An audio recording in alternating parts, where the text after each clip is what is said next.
রাইস্টার তো একটা লেজেন্ড, সেটা তো তোমরা সকলেই জানো, বাট আমাদের বিডি সার্ভারেও একটা রাইস্টার আছে, সেটা কি তোমরা জানো? যার গেম প্লে কিনা পুরাই হ্যাকারের মতো, এমনকি তাকে সবাই হ্যাকারও বলে। হ্যাঁ, আমি বলতেছিলাম আমাদের বাংলাদেশি লেজেন্ড মুন্না টেনকের কথা। যদি সে একটা সত্যি ফেয়ার প্লেয়ার হয়ে থাকে তাহলে তাকে লেজেন্ড বলা কোনো অংশেই ভুল হবে না। মুন্নার গেম প্লে দেখা তোমার কাছে কি মনে হয় সেটা অবশ্যই কমেন্টে বলে যেও। চলো তাহলে আমি তোমাদেরকে তার ছোট্ট একটা অ্যাগ্রেসিভ লেভেলের গেম প্লেই দেখাই। তার আগে একটা কথা, তোমরা কিন্তু অনেকেই আমার ভিডিও দেখো কিন্তু ফলো করো না, কষ্ট করে একটু ফলো করে আমাদের ফ্যামিলির মেম্বার হয়ে যাও।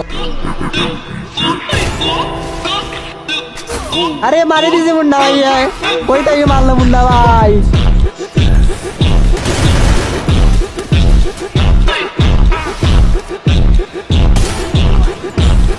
রাজ দাও মুন্না ভাই, হেডশট দিব ভাই, আমি বের হইলি আমাকে হেডশট দিব, আমি হেডশট খাই যাবো। আরে ভাই রে কি মারছে।